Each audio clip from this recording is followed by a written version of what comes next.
So now it became our acceptance of, okay, he's a solo musician, and this is wonderful. So now tell us about now it becoming.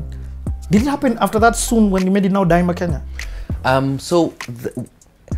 I came back a couple of times. I made it a goal of mine to come for holidays whenever, at least once a year, because I'd seen artists leave Kenya, go to America, and then come back after a number of years, and people have completely forgotten who they are, and it's hard to restart, and it can become very disillusioning. I was like, somehow I've got to be home every year.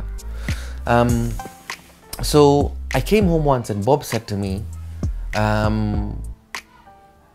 was there like, I'd been trying to write a song about the bomb blast. In fact, I'd even recorded a song called Tingamalo, Raise Us Up. And Bob was there like, dude, you don't need to. This Kenya only that you wrote back then, this is the song that people are using, right? He said, in fact, now when you go back to the US, record a version of it with a huge gospel choir. So we did another version, Kidu 99, right? Same English version. Same English version, right? But then when I was doing the album that has Sawa Sawa and Nchi, Kitu Kidogo on it, we decided, hey, let's do a Swa version, right? And so me and Amina were on phone and fax, right? Phone and fax. Phone and fax.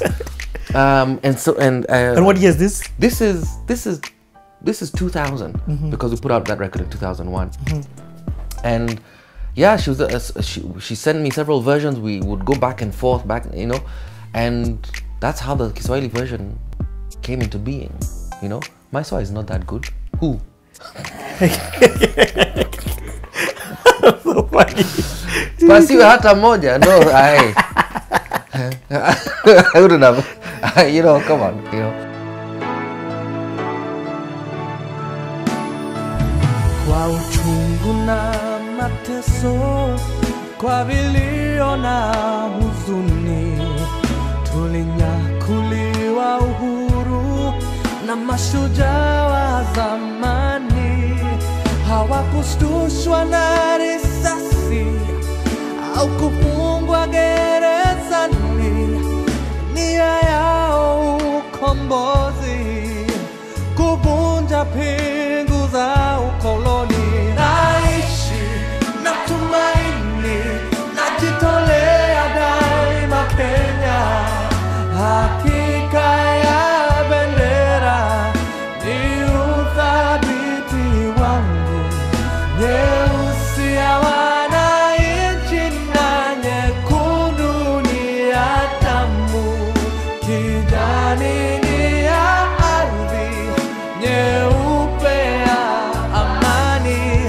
Daima mimi Mkenya, mwananchi mzalendo.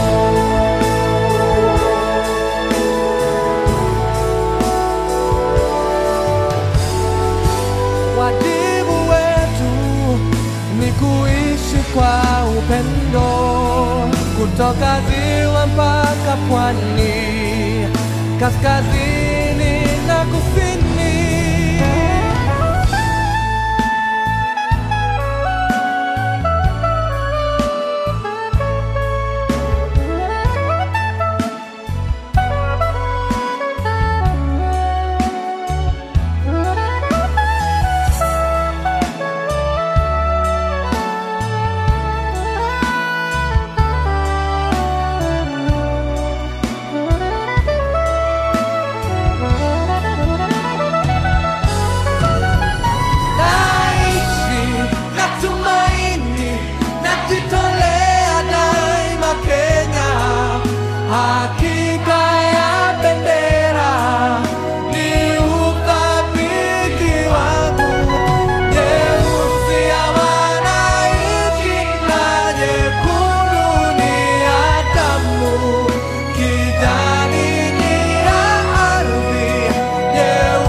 amani. Daima mimi Mkenya, mwananchi mzalendo.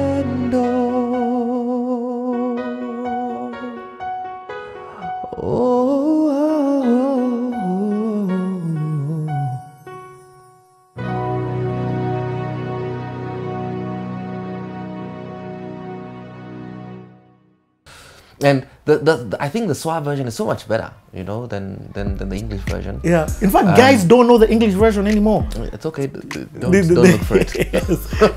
Aside the fact that he just played. Oh, yeah. There's that. Yeah. So, but then that was now, I mean, that exploded.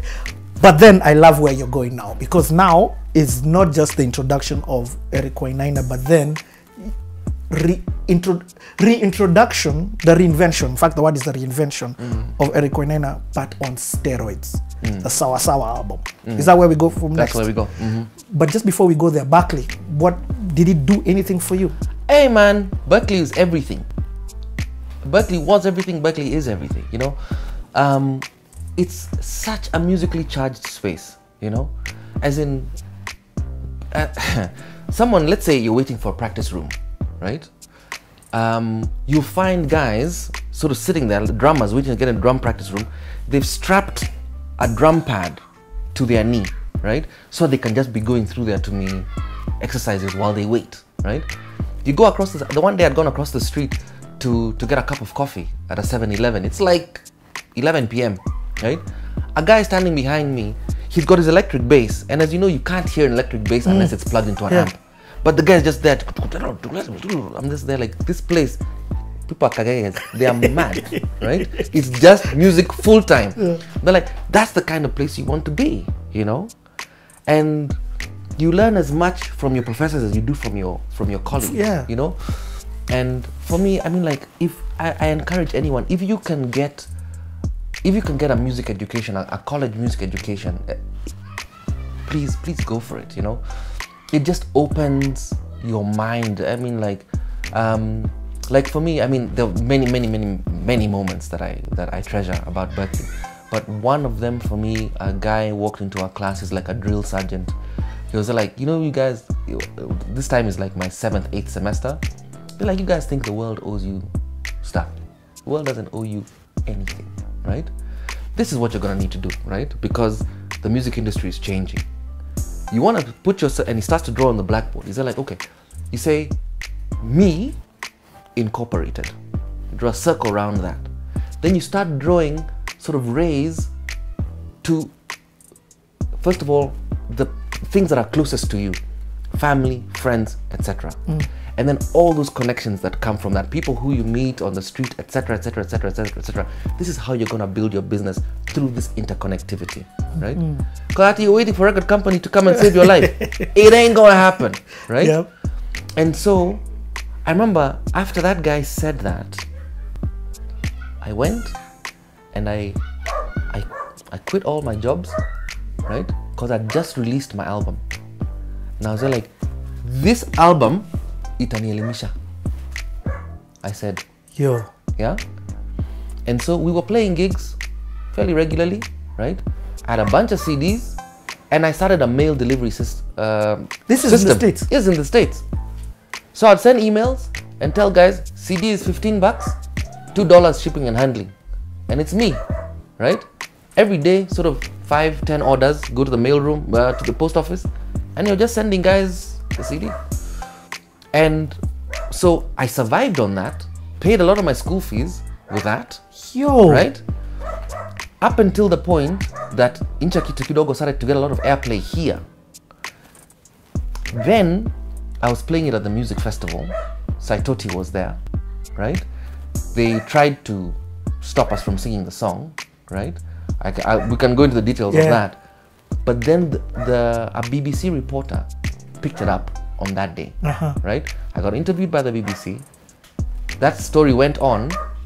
The Boston Globe, Berklee's in Boston. Well, by the time I got back to college, they were like, Ati, what's cutting in Kenya, right? I did that interview. Now, I had been calling every single semester. I would knock on the head of scholarships and employment's office. guy called Damien. Yeah. Right? He and I became buddies.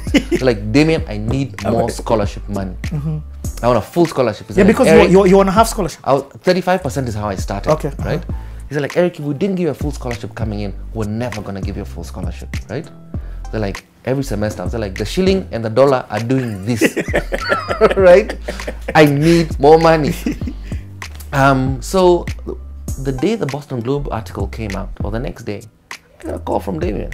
He's like, just come to the office. So like, we have found a way through a combination of scholarships, right, to give you the full ride that you're asking for. So my last 5 semesters at Berklee was what? Yeah, And all of this because of that thing happening. because of someone trying to stop me from singing Kitu Kidogo at Bomas of Kenya. Okay. God bless you. Umenielimisha. Okay, let's now talk about Sawa Sawa. Yeah. The recording of it. Like Sawa Sawa, let's just talk about the album. Okay, how does that happen?